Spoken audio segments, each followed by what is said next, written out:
arthritis, degenerative disease of bones that might break easily, and psychological disturbances. They might feel very frequent changing in the mindset, and low life expectancy and cancer may be the very important contributor when it comes to obesity.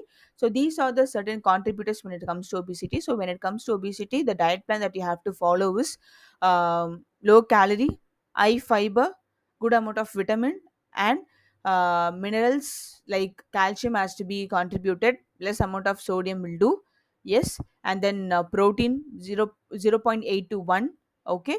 And then if you feel that energy level lesser than 800 is quite low, as I told you, what you have to do is like 20 kilocalories into your ideal body weight will help you to go with your proper required calories that is needed in your body.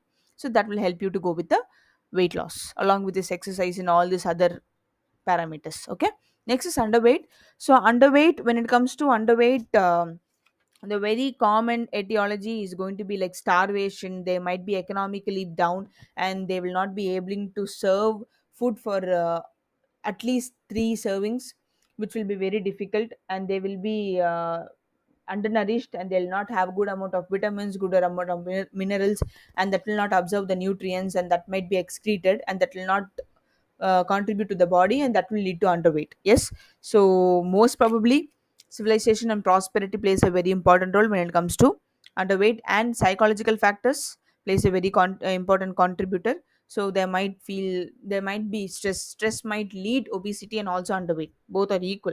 Okay. And that is also one thing. And people who are not taking rest, so much of rest, they'll be working hard, and they'll be running in and out and those things. So if that has been happening, that is also the contributor of underweight. And as I told you, negative energy balance, when the intake is very less and expenditure is more, that might lead to the weight loss. Okay. And fevers, gastrointestinal disturbances, hyperthyroidism, hypo gain weights, hyper leads to underweight. Okay. That might lead to loss of weight. And energy, depending upon the activities, you have to go additional to your requirement. If a person requires 1500 kilocalories, he can go with 2000 kilocalories until he meets his normal weight. Protein has to be 1.2 gram per kg. Okay. And that will be fine based on the, as we know, like according to the weight we have to go with that. If a person is 65 kgs, you have to consume 65 grams of protein. But in this case, for them, it's better that we go with 1.2 gram per kg body weight.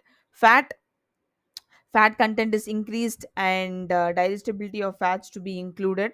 So fat content, high calorie fatty foods can be consumed in order to gain weight. Fat content. And carbohydrates, healthy carbohydrates can be given, like dried fruits, sweets, nuts, and cereals, and all those things can be given.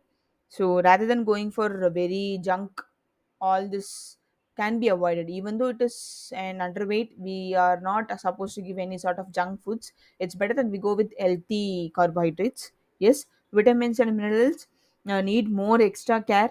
If it is required, they can go with supplementation.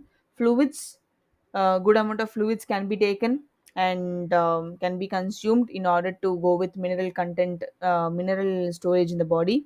Yes. And then finally, dietary guidelines. When it comes to dietary guidelines, um, it has to be like positive energy balance, and they have to hold key in gain, and they must plan priorly, and on time food consumption has to be there, no skipping of meals. And they must go with at least 3 major meals. That is very important. And in between they can go with any sort of a snacks, midday meal, and all those things can be done. And serving size can be improved rather than reducing them. And they must go with drinking of milk. Okay. So dietary supplements can be given, and food should be appetizing, and food should be, what to say, tasty, and all those things. Recipes can be varied from one day to other. So these are the certain factors to be considered when it comes to underweight. So what this is the difference between the diet plan when it comes to underweight and overweight. Overweight, obesity, lesser calorie, with good amount of protein, vitamin, minerals, and fiber. And when it comes to underweight, good amount of calories, vitamins and minerals, high fat. Okay, and those things contributes in your improving your underweight. I hope you people would have had a great session by understanding the principles of diet when it comes to underweight and overweight.